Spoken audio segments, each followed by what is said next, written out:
रचना कुंज कहानियों की दुनिया प्रस्तुत करता है भारतीय युवाओं के उज्जवल भविष्य के लिए एक प्रेरक पहल, सोच बदलो इंडिया।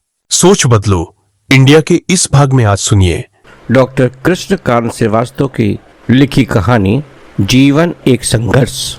एक बार एक किसान परमात्मा से बड़ा नाराज हो गया। कभी बाढ़ आ जाए, कभी सूखा पड़ जाए, कभी धूप बहुत तेज हो जाए तो कभी ओले पड़ जाए। हर बार कुछ ना कुछ कारण से उसकी फसल थोड़ी खराब हो जाए।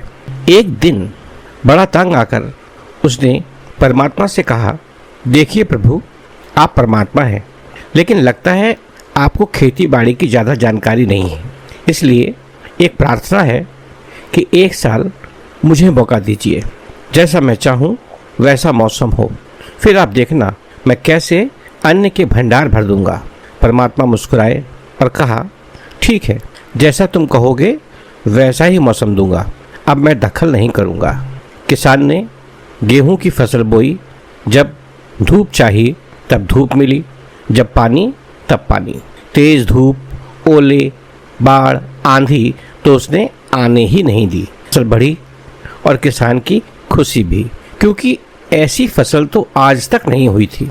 किसान ने मन ही मन सोचा, अब पता चलेगा परमात्मा को कि फसल कैसे करते हैं। बेकार ही इतने बरस हम किसानों को परेशान करते रहे। फसल काटने का समय भी आ गया। किसान बड़े गर्व से फसल काटने गया, लेकिन जैसे ही फसल काटने लगा एकदम से छाती पर हाथ रखकर बैठ गया। गेहूं की एक भी बाली के अंदर गेहूं नहीं था। सारी बालियां अंदर से खाली थी। बड़ा दुखी होकर उसने परमात्मा से कहा, हे प्रभु, ये क्या हुआ? तब परमात्मा बोले, ये तो होना ही था। तुमने पौधों को संघर्ष का जरा भी मौका नहीं दिया। ना तेज धूप में उनको तपने दिया, ना आंधी ओलों से जूझने दिया। उनको किसी प्रकार की चुनौती का एहसास जरा भी नहीं होने दिया। इसलिए सब पौधे खोखले रह गए। जब आंधी आती है, तेज बारिश होती है, ओले गिरते हैं, तब पौधा अपने बल से ही खड़ा रहता है। वो अपना अस्तित्व बचाने का संघर्ष करता है, और उस संघर्ष से जो बल पैदा होता है वो ही उसे शक्ति देता है, ऊर्जा देता है, उसकी जीवटता को उभारता है।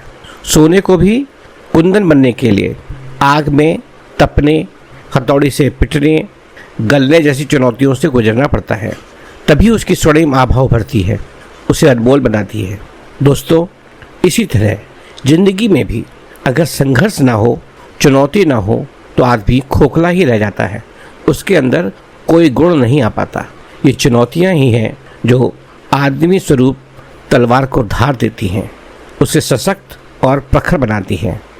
इसलिए दोस्तों, अगर प्रतिभाशाली बनना है तो चुनौतियां तो स्वीकार करनी ही पड़ेंगी, अन्यथा हम खोखले ही रह जाएंगे। अगर जिंदगी में प्रखर बनना है, प्रतिभाशाली बनना है, तो संघर्ष और चुनौतियों का सामना तो करना ही पड़ेगा। धन्यवाद।